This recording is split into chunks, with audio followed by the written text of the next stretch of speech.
자, 오늘께서 우리에게 하신 말씀은 사도행전 9장 8절로 17절까지 있는 말씀입니다. 부끄러움이 없는 사람이라고 하는 제목으로 하나님 말씀 내려가기를 합니다. 하버드 대학교 심리학부에서 졸업생들이 사회생활을 하는 데 있어서 가장 필요한 것이 무엇인가를 무려 20년에 걸쳐서 조사한 적이 있습니다. 많은 정보기관과 기업의 도움으로 거듭된 조사에서 확인된 것은 그들의 감성지수가 성공의 핵심 열쇠였다라고 하는 것을 알게 되었다는 것입니다. 미국 동부 펜실베니아주에 있는 랜캐스터 카운티에는 첨단 과학 문명과 담을 쌓은 채 아직도 16세기 생활과 문화를 고집하며 살아가는 아미쉬라고 하는 사람들이 있습니다. 그들은 수공으로 지은 옛날 옷을 입고 집안에서 전기 제품을 사용하지 않으며 자동차를 소유하지 않는다는 것입니다.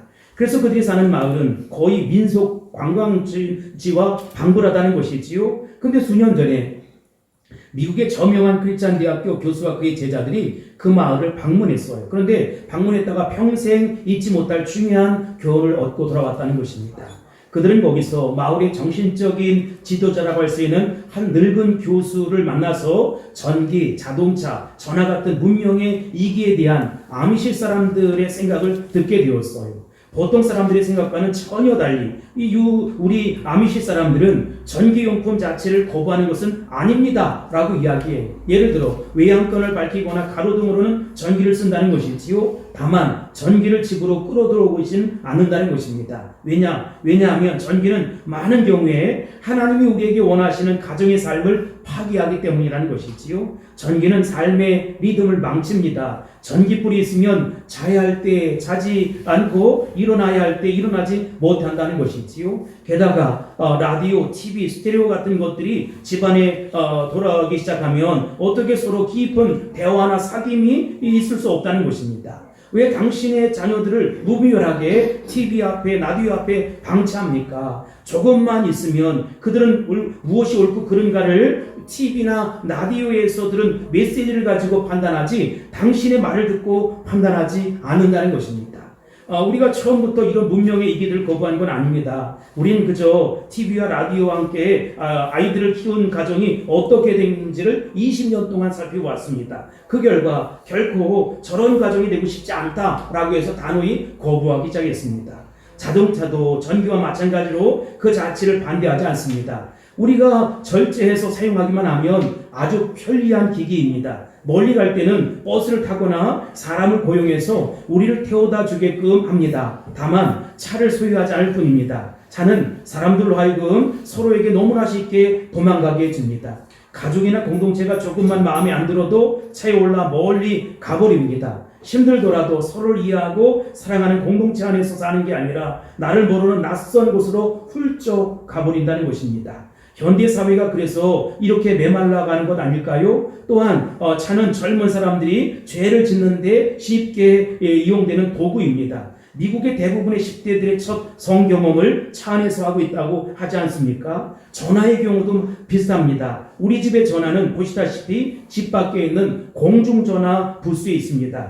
전화 자체를 반대하는 건 아닙니다. 다만 그것을 집 안으로 들여선 안 된다고 믿을 뿐입니다. 전화를 집에 둔다는 것은 다른 사람들로 하여금 시도 때도 없이 그들이 원하는 때 당신의 삶에 침입하는 허가증을 주는 것과 똑같습니다. 전화는 식사를 방해하고 아이들에게 얘기하는 것도 방해하고 아내와 정말 중요한 인생의 대화를 사정없이 깨버립니다. 하나님께 기도하고 묵상하는 것도 마찬가지입니다. 내가 전화를 집 밖에 둔 것은 비상시에 사용하기 위함입니다. 그러나 그것으로 하여금 내가 소중히 여기는 이 모든 것을 파괴하고 싶진 않습니다. 이렇게 얘기했어요. 사랑하는 성도 여러분, 이 아미시의 늙은 교수의 가르침을 깊이 생각해 보시기 바랍니다. 옛날 사람들이 구닥다리 같은 말이라고 생각하지 마세요. 우리도 모르는 사이에 현대의 문명은 인간의 삶을 너무나 기계적으로 만들고 삭막하게 만들어버린다는 것이지요. 하나님 우리를 그렇게 살도록 만들지 않았는데 말이지요. 감성이 메마른 인간은 결국 순간을 붙잡는 영적인 내공을 갖지 못한다는 것입니다.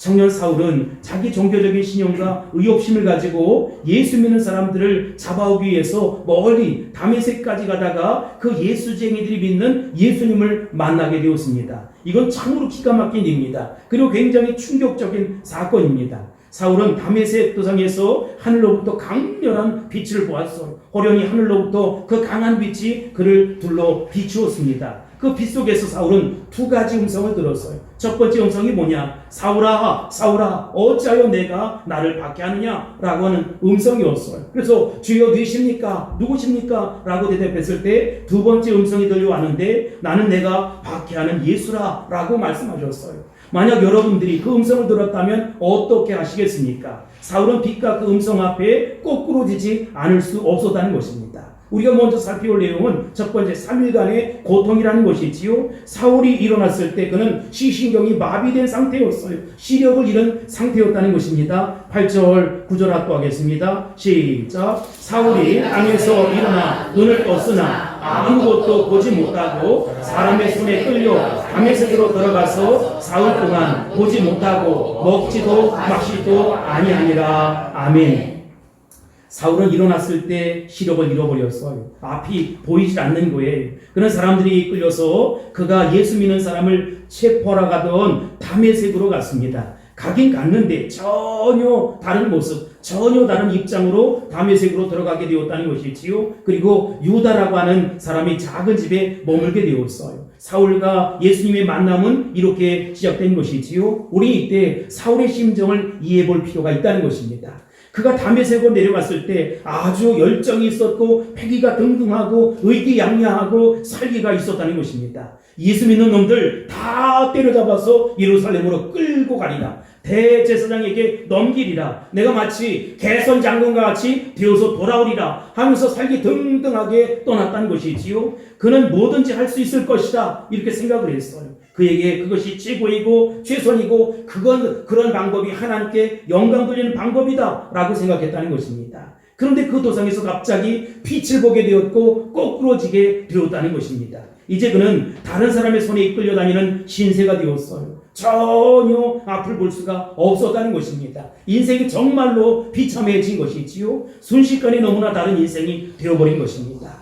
아무것도 볼 수 없는 상태에서 사울은 도대체 무슨 생각을 했을까요? 오늘 본문에 보면 식음을 전폐했다는 것입니다. 아무것도 먹을 수 없었다는 것이지요. 먹을 수도 없고 볼 수도 없고 그래서 하루아침에 사람들의 손에 부축을 받아서 이끌려 다니게 되는 그런 신세가 되고 말았다는 것입니다. 그런데 여러분 그것이 바로 예수 닮은 하나님의 사람으로 태어나는 해산의 고통의 시간이었다는 것입니다. 사람들에게는 이런 시간이 필요한 것이지요. 변화되기 위한 시간, 거룩한 침묵의 시간, 고통의 시간, 마치 애벌레가 나비로 탈바꿈하기 위한 그런 시간 말이지요. 그런 시간들이 우리 인생에 있다는 것입니다. 이런 인생을 패배자라고 말할 수 있을까요? 이런 인생을 실패자라고 말할 수 있을까요? 마치 예수님께서 십자가에 못 박혀 죽으신 후에 무덤에 머물러 3일 동안 있던 시간과 똑같은 것이지요. 3일 후에 예수님은 부활하셨습니다. 3일 후에 예수님은 사망 권세를 깨뜨렸습니다. 죽음을 이기셨습니다. 돌문을 열었습니다. 기적 같은 역사가 일어났다는 것입니다. 오늘 여러분에게도 이런 축복이 있게 되기를 주의 이름으로 축복합니다. 변신하는 축복, 변화하는 축복, 세상적인 가치관에서 벗어나서 하늘의 가치관을 입는 축복이 있게 되기를 주의 이름으로 축복합니다. 땅에서 살면서 그저 동물처럼 본능에 이끌려 살아가는 사람이 누가 앞서느냐, 누가 뒤서느냐, 누가 좀 더 벌었느냐, 누가 좀 더 오래 사느냐, 좀 더 누가 욕망을 채웠느냐, 누가 더 많은 땅을 차지했느냐, 이런 세상의 가치관 속에 살던 사람들이 이제 하늘의 냄새가 나기 시작하고 하늘의 가치관을 배우기 시작하는 것입니다. 그러면 그 사람은 거룩하게 되고 높은 가치를 발견하게 되고 영광스러운 하나님 나라를 생각하게 되고 하나님이 기뻐하는 삶으로 변신하게 된다는 것입니다. 여러분 그것을 위해서 우리 주님이 여러분을 지금도 부르시고 계시다는 것입니다. 그렇게 될지어다. 우리가 두 번째 살펴볼 내용은 사울을 위해서 예비한 이 아나니아라고 하는 사람입니다. 여기 머리가 다 빠진 사람은 사울이었고 대머리였잖아요. 그 옆에 있는 사람이 아나니아라고 하는 사람입니다. 이 사건은 결코 우연한 사건이 아니에요. 사울을 만나기 위해 예비하신 하나님의 준비였다는 것입니다. 우리에게 일어난 사건에는 우연이 없어요. 하나님이 부르신 사람, 하나님이 택한 사람에게 결국 어떤 사건도 우연히 일어나지 않는다는 것입니다. 우리는 우연하게 느끼지만 필연적으로 따르는 사건이라는 것입니다. 첫 번째, 신앙이 생기면 우선 사건이 해석되는 것이지요. 예수 그리스도께서 내 생에 들어오시면 도저히 이해할 수 없고 감당할 수 없는 사건들이 이해하게 되고 감당하기 시작하게 된다는 것입니다. 예수님 내 마음속에 들어오면 과거가 열려요. 닫혀있던 과거, 나의 과거, 황충이가 씹어먹고 먹어버린 나의 과거, 도저히 해석할 수 없었던 고난이 가득 찬 나의 과거가 그래서 그렇구나 라고 하면서 믿음으로 해석되기 시작한다는 것입니다. 그리고 내가 처한 현실의 의미가 신앙적으로 믿음으로 깨달아지게 되고 동시에 내가 앞으로 이렇게 될 것이다 라고 하는 미래를 바라보고 비전을 바라보고 꿈을 갖고 환상을 갖기 시작한다는 것입니다. 지금으로부터 145년 전 이 1867년 소련은 얼어붙은 쓸모없는 땅이 되어버리고 말았어요. 여기 지도가 나와 있을 터인데 알래스카를 미국은 720만 불, 그러니까 지금으로 얘기하면 한 100억 정도로 샀어요. 그래서 지금 알래스카는 군사적으로도 요충지이고 이곳에 천연 가스와 기름이 펑펑 쏟아져 나온다는 것입니다. 그리고 무한한 에너지의 보고라는 것이지요. 소련은 100년 앞을 내다보지 못했어요. 그저 얼어붙은 땅, 볼품없는 땅, 국경을 지키자니 많은 군인들을 보내야 하고 많은 돈이 들기도 하고 그래서 안 되겠다 싶어서 싸구려로 미국에 팔아넘겼다는 것이지요. 오늘날로 생각하면 얼마나 잘못된 선택입니까? 큰 실수였습니다. 그들은 땅속의 깊은 곳을 보지 못했어요. 먼 훗날 일어날 사건을 해석해내지 못했다는 것입니다. 실로 본다는 것은 정말 대단히 중요한 거예요. 본다는 것은 대단히 중요한 것이다. 어떻게 보느냐, 어떻게 보여지느냐, 그리고 어떻게 보고 행동하냐에 따라서 그 사람의 운명, 한 사람의 운명이 좌우되기 시작한다는 것입니다. 여러분, 예수님께서 내 생에 들어오시면 도저히 이건 이해될 수가 없어, 이건 내가 감당할 수 없어 라고 하는데 이해되기 시작하고 감당하기 시작하고 믿음으로 해석되기 시작한다는 것입니다. 그러니까 예수 이전의 모습은 기억하지 마시고 예수 이후의 모습을 기억할 수 있게 되길 바랍니다. 우리 주님은 여러분을 통해 일하실 것입니다. 우리 주님은 여러분을 통해서 영광받아 주실 것입니다. 우리 주님은 굳이 여러분을 통해서 교회 부흥을 일으키고 하나님 나라 선교 완성을 이룩하게 될 것입니다. 굳이 여러분을 통해서 여러분의 가정이 명품 가정으로 그렇게 만들어질 것이고 여러분들의 양육을 통해서 하나님의 자녀들이 멋지게 세워질 것입니다. 그 앞에 축복이 있을지어다. 그렇게 되기를 선포합니다. 두 번째로, 어떤 사람이 하나님을 만나면 다른 사람을 또 만나게 된다는 것이지요.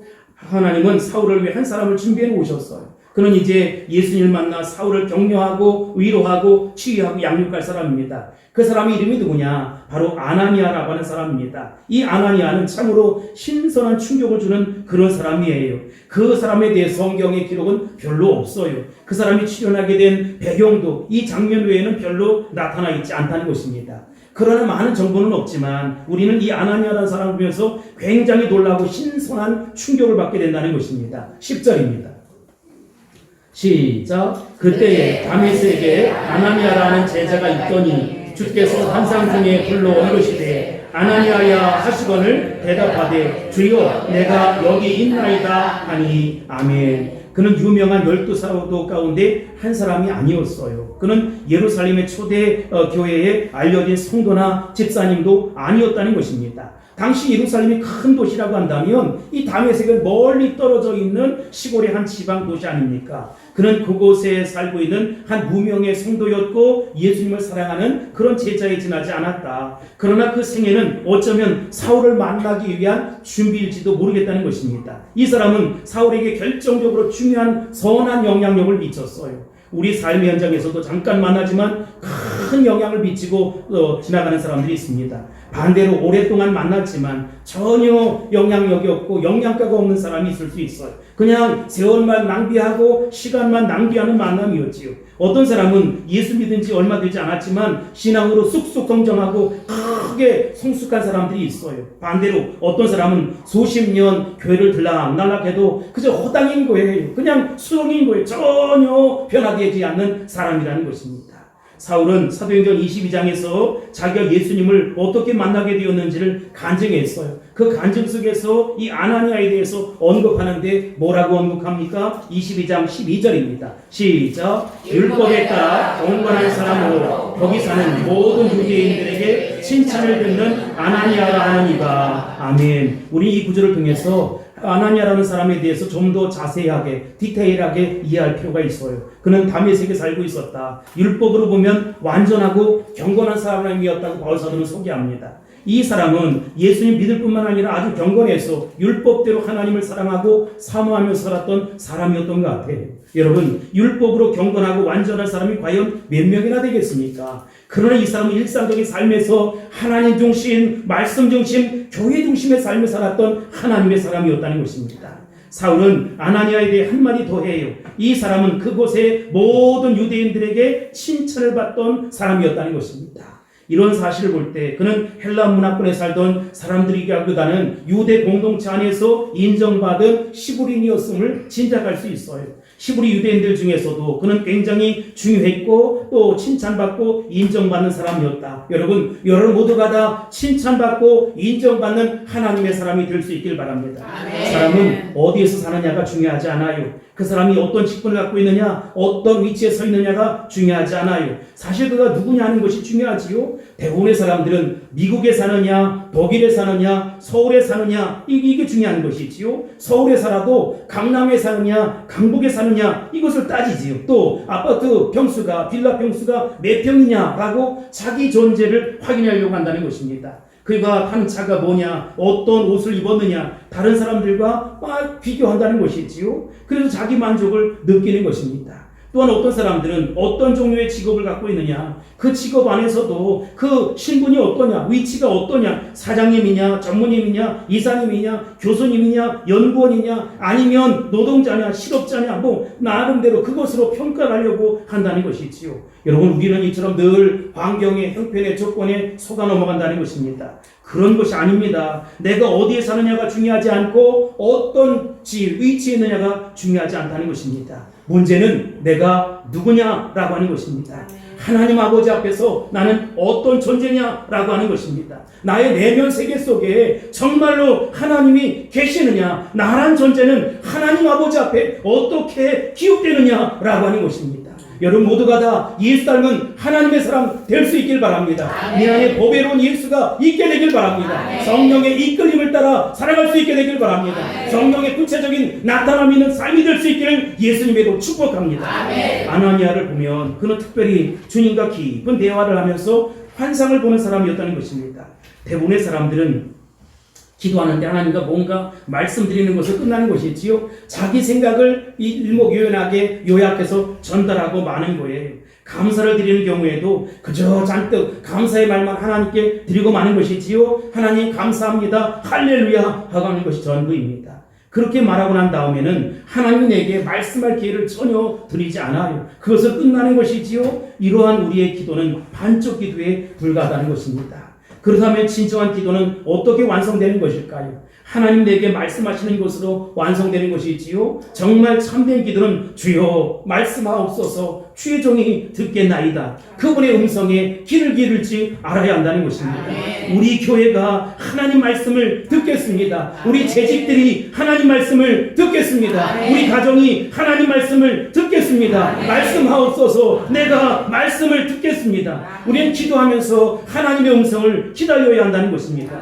구하기만 하고 얼른 도망가면 안 돼요. 하나님이 말씀하실 기회, 나의 마음속에 이 심령성전에 말씀을 부을 기회를 가져야 한다는 것입니다.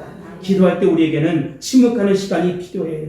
그분의 음성을 듣는 시간이 필요하다는 것입니다. 여러분, 내 소리가 크면 타인의 소리가 들리질 않아요. 내가 잠잠하면 다른 사람이 뭐라고 이야기하는지가 들린단 말이지요. 자기 생각이 많은 사람은 다른 사람의 얘기를 잘 경청하지 못해요. 우리가 하나님 앞에서 잠잠히 기다리는 시간이 필요하다는 것입니다. 그래서 시편 46편 10절에 보면 뭐라고 말씀하고 있습니까? 너희는 가만히 있어 내가 하나님 됨을 알지어다. 너희는 가만히 있어 내가 하나님 됨을 알지어다. 이렇게 말씀하고 있습니다.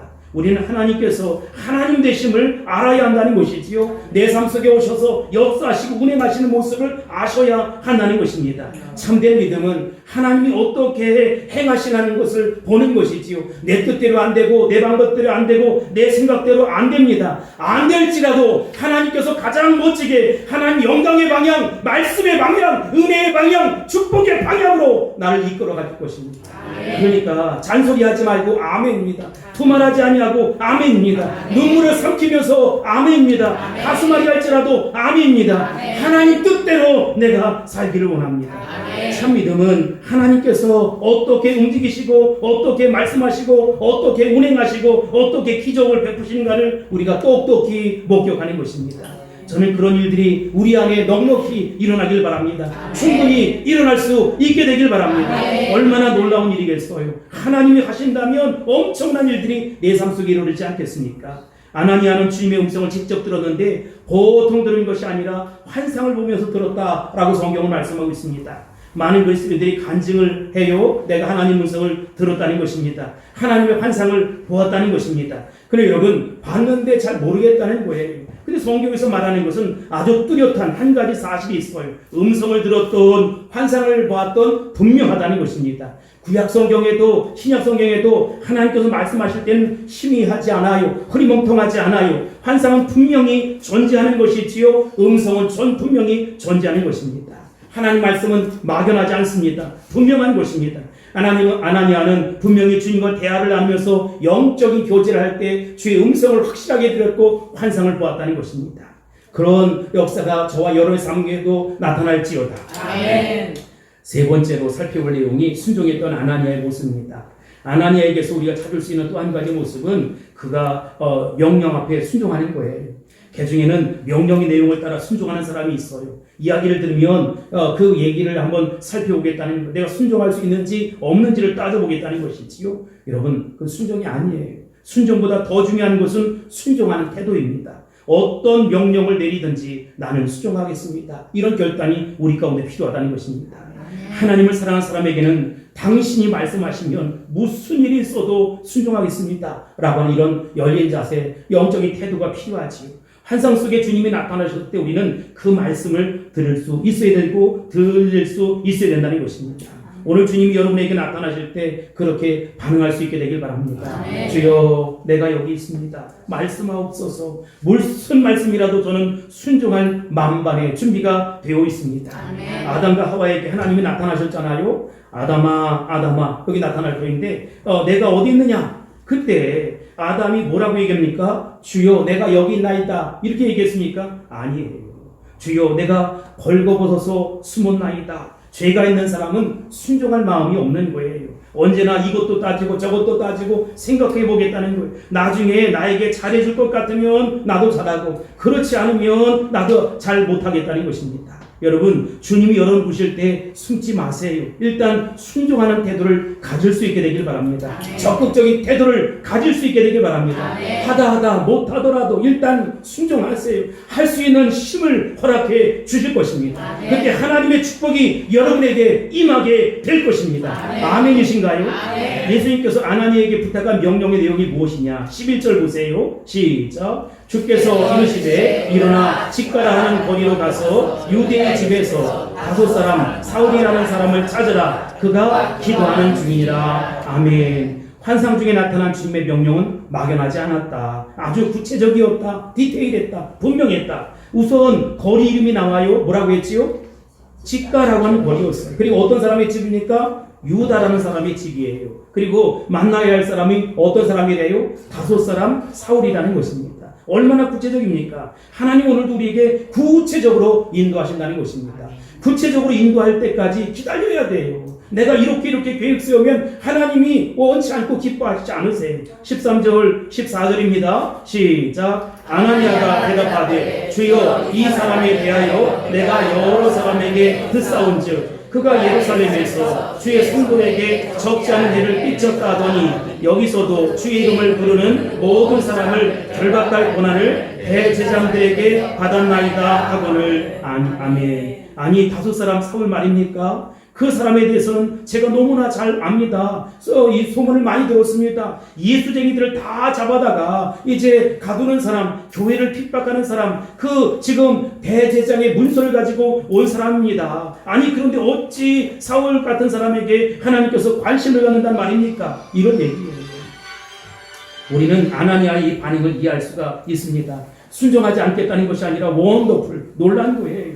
하나님 가끔 이렇게 우리를 놀라게 할 수가 있어요. 하나님 어떻게 저를 선택하십니까? 어떻게 나를 그 직분 주십니까? 아니 내가 예수를 믿다니, 아니 내가 그 사명을 감당하다니 하고 스스로가 놀라는 것이지요. 사울이 예수를 믿었다면 이 세상에 예수 못 믿을 사람은 단 한 사람도 없는 것입니다. 여러분 사울이 예수 믿었는데 그 누구가 예수를 안 믿겠어요. 그러니까 안심하고 전도할 수 있게 되길 바랍니다. 전혀 안 믿을 것 같은 마귀 사춘같이 생긴 그 사람도 믿게 되고 깡패 사춘 같은 사람도 믿는다는 것이지.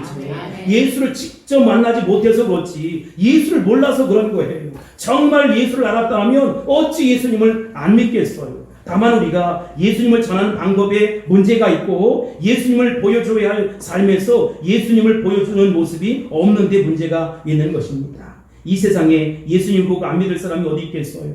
예수를 핍박하던 사람, 예수쟁이를 잡아들였던 사울도 예수를 믿고 완전히 변화된 새 사람이 되었다는 것입니다.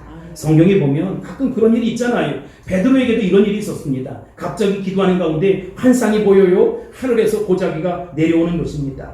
구약에 율법에 규정된 부정하고 불결한 동물들이 그 보자기 안에 있었어요. 그런데 하나님께서 그걸 먹으라 라고 하셨어요. 아니 베드로는 먹을 수 없습니다. 하나님을 향해서 나 먹을 수 없다는 거예요. 그래서 하나님께 항의를 합니다. 그러자 하나님 뭐라고 말씀하십니까? 내가 거룩하다고 하는데 왜 못 먹느냐? 라고 야단을 치는 거예요. 이것이 베드로에게 남긴 하나님의 명령이었다는 것입니다. 근데 여러분 내용보다 훨씬 더 중요한 것은 누가 말씀하셨느냐? 하나님 말씀하셨다는 것이지요. 내용은 언제든지 수정될 수 있어요. 그러나 그 내용을 주신 이가 누구냐? 하나님께서 나에게 말씀하셨다면 아멘이에요. 자존심이 상해도 아멘이에요. 체면이 깎여도 아멘이에요. 하나님이 하시면 아멘입니다. 여러분 성령 받지 않은 사람은 과거에 대해서만 얘기해요. 성령 받은 사람은 현재와 미래에 대해서 이야기하는 거예요. 과거에 어땠든 여러분 과거에 상처받지 않은 사람 없어요. 과거에 실패하지 않은 사람 없어요. 과거에 고통스럽지 않은 사람 없어요. 과거에 가난하지 않은 사람 없어요. 그런데 여러분 과거가 중요한 것이 아니라 하나님이 나를 통해서 펼쳐주실 현재가 중요한 것이고 미래와 장래가 중요한 것입니다. 믿음대로 되는 것입니다. 믿음으로 선포할 수 있게 되길 바랍니다. 멋진 믿음을 가질 수 있게 되길 주의 이름으로 축원합니다. 축복합니다. 할렐루야. 우리가 마지막으로 살펴볼 내용은 하나님이 택한 그릇이에요. 그가 누구냐? 사울이지요. 아나니아가 또 한 가지 놀라운 사실은 사울이 지금 기도하는 중이다 라고 이제 말씀하시는 거예요. 11절 마지막 부분에 보면 그가 기도하는 중이니라 라는 표현이 있지요. 12절에 보면 또 무슨 말씀이 나옵니까? 그가 아나니아라 하는 사람이 들어와서 자기에게 안수하여 다시 보게 하는 것을 보았느니라 이렇게 말씀하고 있어요. 아나니아도 환상을 보았고 사울도 환상을 보았어. 아나니아가 와서 자기에게 안수하는 환상을 사울이 봤다는 것입니다. 아나니아는 주의 음성을 들었어요. 주의 음성을 들었을 때 그는 두말하지 아니하고 자기의 두려움, 자기의 선입견, 자기의 염려 다 덮어놓고 아멘 하고 그대로 순종했어요.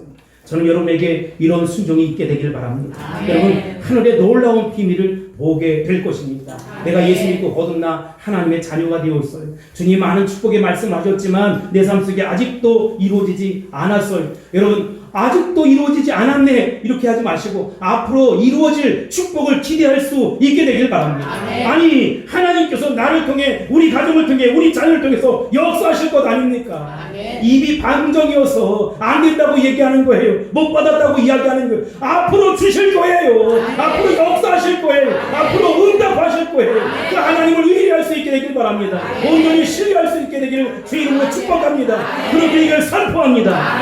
여기 15절 16절 보겠습니다. 시작. 주께서 이르시되 가라 이 사람은 내 이름을 이방인과 임금들과 이스라엘 자손들에게 전하기 위하여 택한 나의 그릇이라. 그가 내 이름을 위하여 얼마나 고난을 받아야 할 것을 내가 그에게 보이리라 하시니 아멘. 두려움과 선입견에 사로잡혀 있었던 아나니아 그에게 예수님은 이렇게 말씀하세요. 이 사람은 내 이름을 이방인과 임금들과 이스라엘 자손들에게 전하기 위하여 택한 나의 그릇이다.